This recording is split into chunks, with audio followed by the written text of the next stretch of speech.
How to choose the right hosting for your podcast website. Welcome to the Audacity to Podcast, episode 254.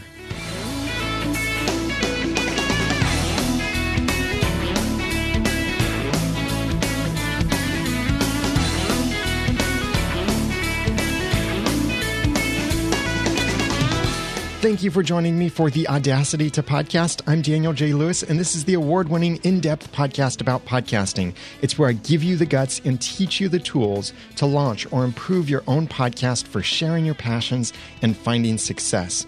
I have a new theme for the next several episodes while I'm working in this new attempt and challenge to myself to try to batch my work for the Audacity to Podcast. That doesn't mean I'm always batch recording episodes, but it does mean I'm trying to batch my work in other areas like planning my upcoming episodes, writing show notes, and gathering links and all of that stuff.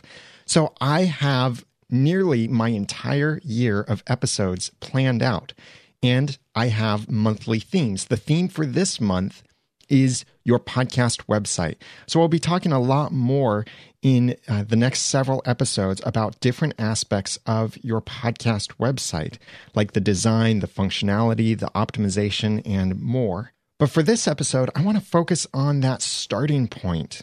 Whether you are looking at getting started with your podcast, or you already have a podcast going and you're looking at migrating your website to something else, or migrating your podcast to its own website. This is how to choose the right hosting for your podcast website. If you'd like to follow along in the notes for this episode, go to theaudacitytopodcast.com/choose hosting. I have 5 tips for you to choose the right hosting for your podcast website. Number 1, figure out your needs and goals. Number 2, choose your content management system. Number 3, know your budgets. Number 4, ask others for recommendations. And number 5, be patient. Again, follow along in the show notes for episode 254 at theaudacitytopodcast.com/choose hosting. Number 1, figure out your needs and goals.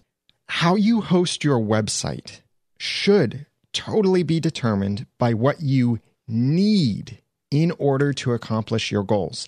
There are plenty of things we can say we want, or that would be nice, or hey, that's cool, or I'd love to have this little thing here and there just because it seems like it might help, or it just seems cool. I see other people doing it. No, focus on what you do actually need in order to accomplish those goals. Sure, there might be other things you want or things that could be neat to have on your site.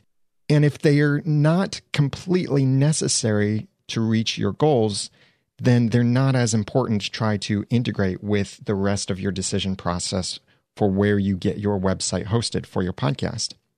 Here are only a few questions of many that you could be asking yourself to help you figure out your needs and goals for your website. Do you need to sell anything from your website?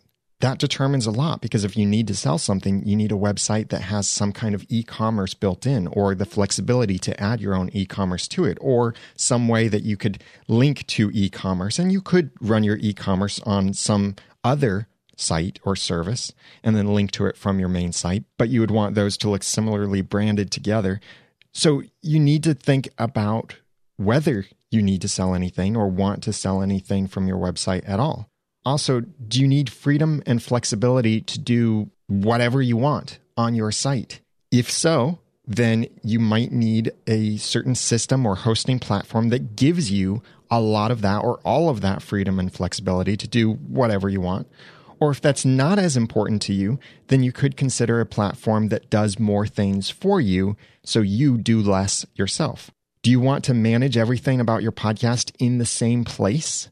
Or do you mind going separate places to manage different aspects of your podcast? Like maybe you go one place to manage your RSS feed, you go another place to manage your website and your content, and you go somewhere else to manage your social sharing and that kind of stuff. How much can you afford to spend each month? I'll talk more about your budgets in a little bit, and budgets being more than only money, but do think about how much can you actually afford to spend each month in dollars. Is it only $10, $15, $20, $50, $150, $200? Nothing? I really don't try and do it for free because you get what you pay for, and free stuff doesn't work very well, really. So do figure out some amount that you can spend each month, and that might limit your options and limit what you can do. It's a lot easier to do bigger and greater things if you have more money to be able to invest in doing things really well. But that doesn't mean you can't succeed if you can only afford $10 or $20 a month. But do know how much can you afford to spend in dollars or whatever your currency is each month. Because I don't want you to go broke. I don't want you to exceed your personal budget in running your podcast. Also, think about if you're moving hosts, what do you need in your new host that your old host didn't provide? Is it some feature, some performance, some support, some better pricing? Don't simply move hosts because you think that someone else might be better or you're having problems with your current host. And I'll talk more about having problems in a little bit. Here's the nice thing, though, is that choosing your web hosting is not a lifelong commitment. And you can switch. Sometimes you could switch on a monthly basis. I really don't recommend getting into that. And I don't recommend bouncing around trying things to find which one works because you could end up wasting a lot of time. But the more time you spend making the right choice before you actually do that thing, then the better your results will be afterward and the less time you'll have to spend bouncing around or trying different things. Or you'll be able to know when you go to a company and say, hey, this is extremely important to me. Do you support this thing? And if they say no, then you know right away that's not a company to work with. I've had to leave web hosting companies before due to certain things that they did not have. And I discovered in one specific case, there was something very geeky that I wanted, I'd grown accustomed to, and I was working with a really nice web hosting company. I loved almost everything about the company. They were a bit expensive, but they performed really well. But there was this one feature they didn't have, at least at that time, and that one feature was big enough that I had to go somewhere else. As much as I liked them, I really needed that one feature, and I couldn't stand to be on their service without that one feature. So I had to move on. And that made it easy then to look at other places and see, do you offer this feature? If yes, okay, then I'll start considering you because of the other things I need to think about. So this is the number one most important thing in choosing the right hosting for your podcast website. Figure out your needs and goals. Number two, choose your content management system or CMS. The content management system is, well, as its name implies, a system used to manage your content. It's what allows you to create pages or posts on your website or make a podcast RSS feed, create a site that works for you, allows you to sell things or accept donations or let people comment on your show notes or give you show notes that you could use with your site. That all goes back to your content management system or the CMS. And depending on which one you choose, it could be easy, difficult, or maybe even impossible to meet whatever your goals are. The best answer to a content management system is not always WordPress. I do think WordPress is a great content management system and certainly probably the best. No, I'm going to change that. It is the best for podcasters if you want a self-hosted content management system. I totally believe WordPress is the best for that. There are other CMSs that you could use depending on your particular needs. There are things like Joomla, Drupal, and many other services and CMSs like that you can install on your own website. But you do need to think about what content management system you need or want. What's going to be easiest for you to work with and to use to accomplish your needs and goals. If you don't want to manage plugins and updates, but you want all the familiarity of WordPress, then consider a managed WordPress provider. Maybe even a provider that restricts WordPress so that it's optimized and enhanced to do specific things. Like look at PowerPress Sites or Rainmaker Platform. They're both built on WordPress and offer most of the features you would want, but they're also backed by professionally hosted servers and managed and optimized to do the things they do really, really well. But they don't give you full freedom with your site, but it is a WordPress platform. So the functionality is all there. That great feature set that you're familiar with is all there. But that can be a little bit expensive depending on your needs. So if you need something cheaper and you still want something fairly similar to WordPress, or at least self-hosted WordPress, then look at WordPress.com. But WordPress.com could be free or paid depending on which plan you go for, completely lacks podcasting optimizations. So if you want to make an RSS feed from your WordPress website, then you'll need to add something else into the mix, like FeedBurner. And I don't really recommend that. When you're getting free stuff, you're paying somewhere else. So be careful with that. If you want to try a completely different content management system, then think about Squarespace. I've heard some really good things about Squarespace, and I see a lot of podcasters using Squarespace. And then the last couple years, Squarespace has drastically improved its podcasting support. It doesn't give you all the features and benefits of something like PowerPress or Libsyn, but it does give you a lot, and it is fairly flexible, and you can do many great things with a Squarespace website. I don't have any affiliate code or discount or anything like that with them right now, but if you're interested, you might be able to sign up through a link in the show notes for this episode. And all of these other services I'm mentioning, I'll have links and applicable promo codes in the show notes at theaudacitytopodcast.com/choose hosting. There are other content management systems that are hosted content management systems from different providers like Wix and Weebly and stuff like that. I really don't recommend these others. They're not as popular. They're not as flexible. They're not as professional. I know there are many different reasons to use one or the other, and maybe you have a website already with one of these. But for working with podcasting, many of these other platforms don't have that support either at all, or if they have some kind of support, it's not matured very well. So if you really need to keep your website hosted by one of these other providers like Wix or Weebly, then consider managing your podcast feed with a third-party podcast hosting solution like Libsyn or Spreaker. By the way, if you use promo code Noodle on Libsyn, Spreaker, or Blueberry, you can get your first month for free. And I have that promo code in the notes for this episode.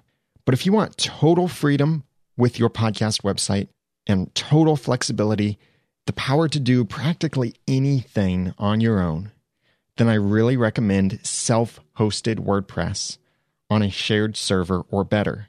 And I say self-hosted, it doesn't mean that you are hosting it on your own computer, that you're hosting it yourself, but it is that you are hosting your own copy of WordPress installed on some particular server. That's why they call it self-hosted. It's a kind of geeky term.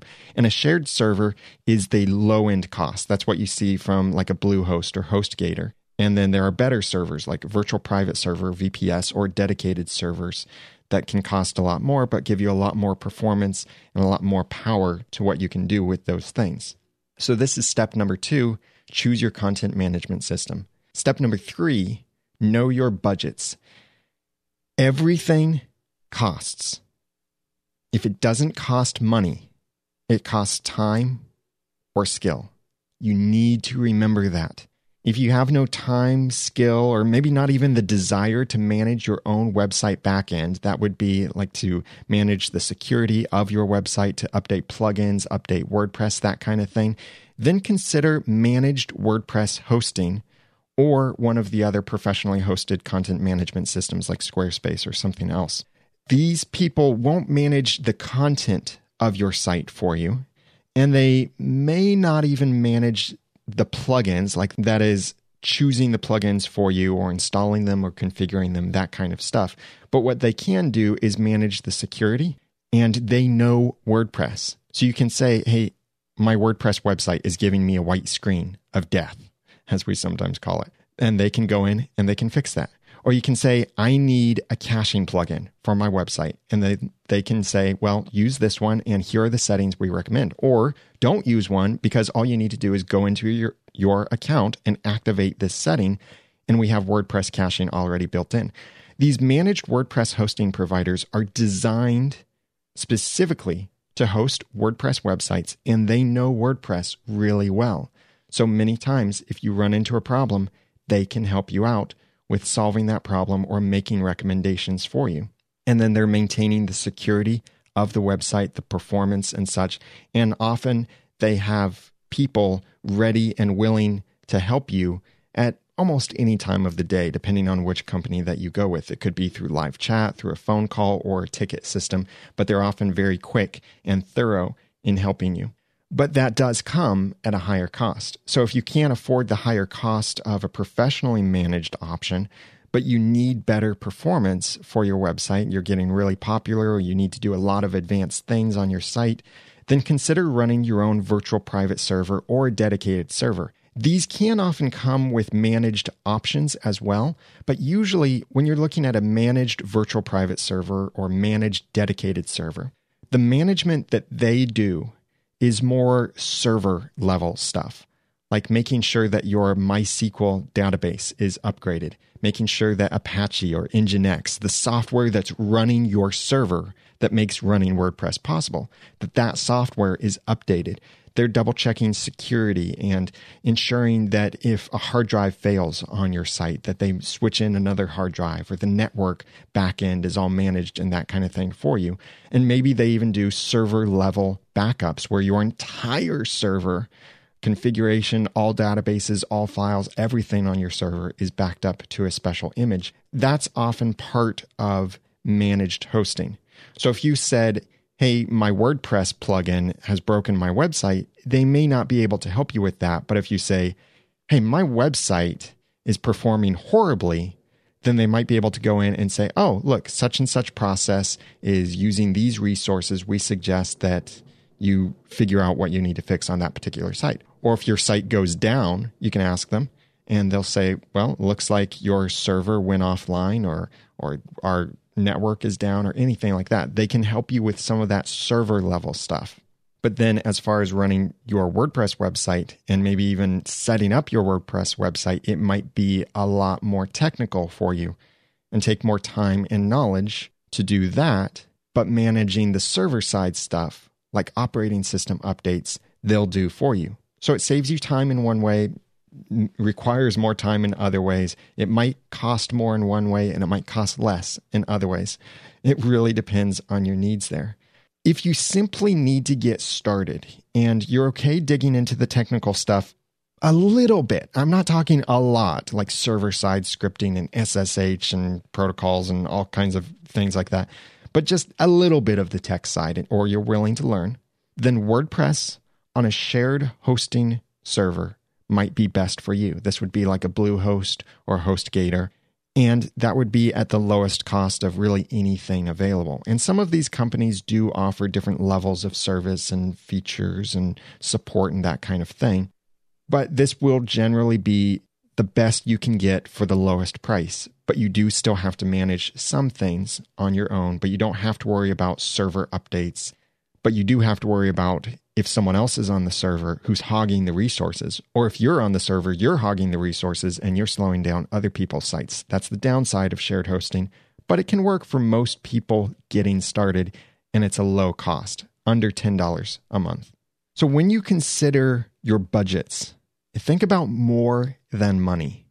Think about your time. Think about your knowledge, your skill, your desire. What do you actually want to do or not want to do? Some hosting solutions could cost $150 or more per month, but for that $150 or more, they're managing almost everything for you. And all you need to worry about is writing your content and pressing publish. And that could be worth it to you. There could be other solutions that are as little as $5 per month, but then you have to manage some things or maybe even everything yourself. Right now, at the time of this recording, I am on a self-managed virtual private server. I'm paying a very low cost for that, but I do manage literally everything about that server. That is operating system updates. If the server crashes, I have to go fix it. If the performance is lagging on it, I have to go figure that out. I'm managing it all, but I do have those skills now to be able to do that. And please don't contact me asking me to manage your server, because that's not the kind of thing I can do. I will have some recommendations in the next point. But this is step number 3, know your budgets. Step 4, ask others for recommendations. When you know what you need, as far as what will meet your goals, what you can afford, what kind of content management system you need, all of these other steps, when you've worked through those, I recommend that you stay away from hosting review websites. And there's a big reason for this. Many of these best hosting reviews websites and stuff like that often rank website hosting companies based on pure popularity, or this is the really unethical thing, affiliate payouts. So they'll rank an affiliate that pays out higher, more generously and higher than other affiliates that don't pay as much. So you'll see usually the same hosting companies listed there, and the affiliate payouts might be something like $50, $100, $150, $200, depending on the company and the plan that's being offered. So don't only look at things like that. And also do remember that when people write reviews about their hosting companies, usually it's the disgruntled customers who are speaking up and saying something. So if you see a lot of negativity toward one company, keep that in mind. Now, if you hear that negativity from your friends, then that might bear more weight than if you're just reading it on a hosting review site. So what I recommend that you do is ask people you trust for their recommendations. And not only ask for their recommendations, but do ask for their affiliate links. Either when you're asking for their recommendations, or if you've chosen a place to work with and you know HostGator, for example, you know you want to go with HostGator, ask someone else for their affiliate link. And that can really help them. It could be your favorite podcaster. It could be me. It could be someone else that you know or trust, or someone that you want to earn that money, because it's a nice way of giving back to others, paying it forward, paying it back, whichever direction. It's paying to someone else, and a very generous thing that you could do. Now, I have in the show notes for this episode, number 254 at theaudacitypodcast.com/choose hosting, a list of my current recommendations as of February 2016. Look at the recommendations there for your particular needs. I talk about shared hosting, managed and restricted WordPress, or managed and unrestricted WordPress, VPS, that's virtual private server, managed or unmanaged, dedicated server, third-party podcast management, and alternative managed CMS solutions for you as well. Look at that list. I don't want to say right here in the podcast because it could change, and I want this episode to be timeless. So go to the show notes, theaudacitypodcast.com/choose hosting, for my list of recommendations there based on different needs. And those recommendations could change without notice, but I do also have some promo codes there. Some of those are affiliate links, yes. So if you purchase through those links, I might get compensation. But keep this in mind. I choose to be affiliates with companies I do actually like and recommend. And some of these aren't affiliate links because I still think they have a great product and service, and I'm fine recommending them if I don't get paid by them. So see that list in the show notes at theaudacitypodcast.com/choose hosting. And that's number 4, ask others for recommendations. Number 5, be patient. Starting a new website or migrating an existing website can be a tedious process. It's at times painful, especially if your website is crashing in the process, or you're moving from some web hosting company that couldn't hold your site, and so it's crashing a lot there, and you're trying to get moved over to the new one. Plus, it may take some time for you to become more comfortable with your new hosting platform. Or the other way around, it may take a little bit of time for the managers on that hosting platform to get everything optimized for your particular site, or a whole bunch of sites that you're moving over to them. So please be patient with whomever you're working with. If there's a problem, give as many details as possible. And this applies to whenever there's a technical problem. Give stuff like the steps to reproduce the problem, what you expected to happen in certain cases, and what did actually happen, any error messages you see, what kind of technology you're using, the browser, your internet connection. Mention your skills too, to let them know, I know nothing about PHP, or I know PHP really well, or I know WordPress really well, or I can get into the command line, I'm comfortable with that. Let them know those kinds of things so that they can help you more thoroughly. And it helps reduce the back and forth too, because often when you email someone and say it's broken, their first response is often something like, well, can you please give me more details? What's broken? Where do you see it? Are you getting an error message? What are you using? So as much as possible, answer those questions before you ask for help so that they have that information readily available and can help you much more quickly. Please be patient with them. And sometimes you might have to recognize that they're not the ones who are in control of the problem. There was a major hosting company recently, a company that I do really like and recommend, and I do still recommend, but they went through some major downtime and it ended up not being their fault. It was the fault of their provider. But because their provider was broken in a certain way, then it just passed on down the lines. So please be patient and give as much information as you can to be as helpful as possible so that you can be helped. That's step 5, be patient. Again, these 5 steps to choosing the right hosting provider for your podcast website are: number 1, figure out your needs and goals. Number 2, choose your content management system.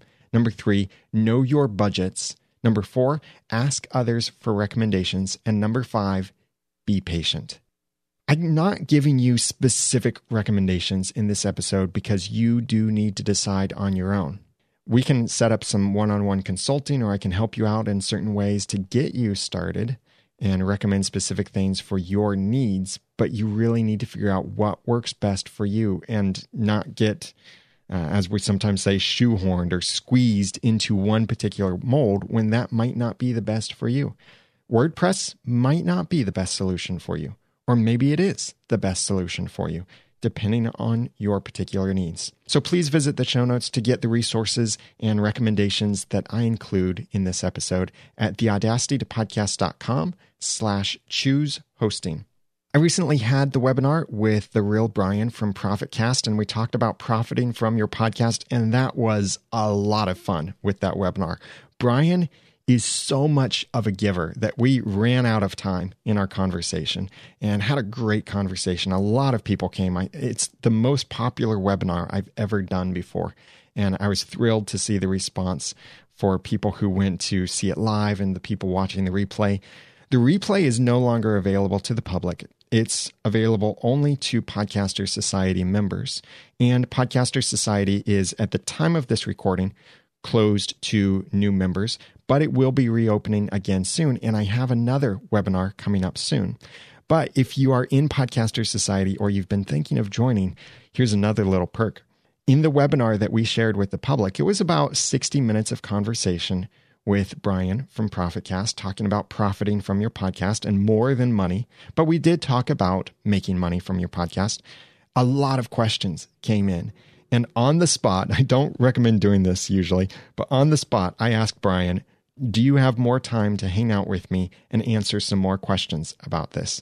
And he was very gracious and he said yes. So we recorded bonus material that is exclusive to Podcaster Society members. 42 minutes of content. So right there, it's the answer to the life, the universe, and everything. 42 minutes of extra content in addition to the 1 hour of webinar conversation. And no one else got to see that while we were recording it. It's exclusive to Podcaster Society members. And that's something that I might be doing more of in the future, where we have the public webinar that presents the great information, answers some questions, and then there's extra bonus material only for Podcaster Society members. That's one of many reasons you should join Podcaster Society when it's available. Now, coming up, though, we have another webinar, and this is with Troy Heinrichs from the Blacklist Exposed podcast, as well as several other podcasts, and he has been a former Noodle Mix Network host. But Troy has done some amazing things to promote and grow his podcast. He's had celebrities in his podcast and celebrities talking about his podcast. He has had his podcast mentioned in press releases, covered by major outlets. He's done some amazing things with his podcast, and he and his co-hosts are doing great jobs with their different podcasts that they host. And I want to talk to him about that.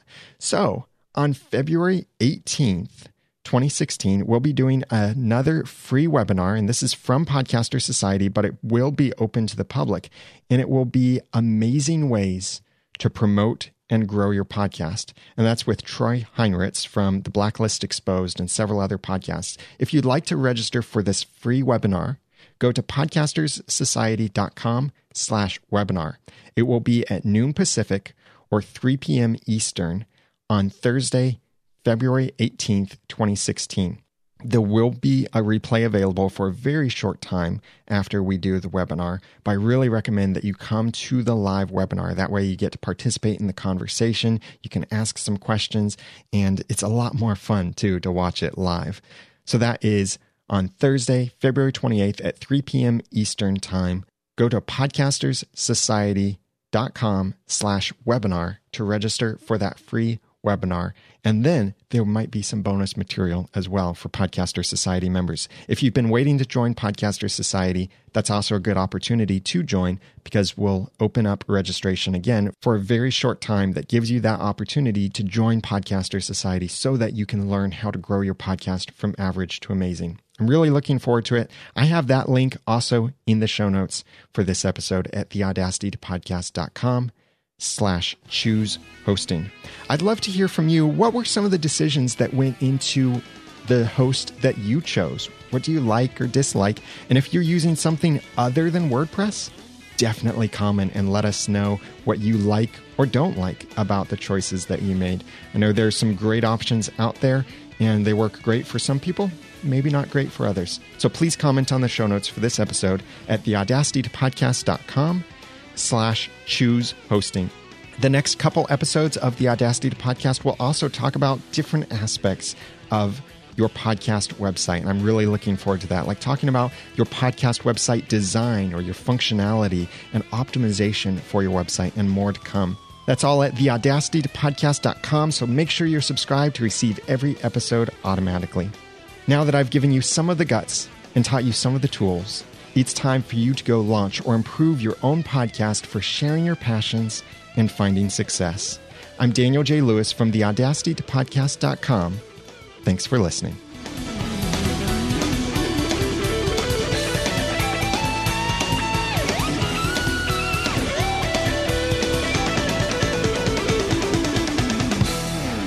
The Audacity to Podcast is a proud member of Noodle Mix Network. Find more of our award-winning and award-nominated podcasts to make you think, laugh, and succeed at noodle.mx.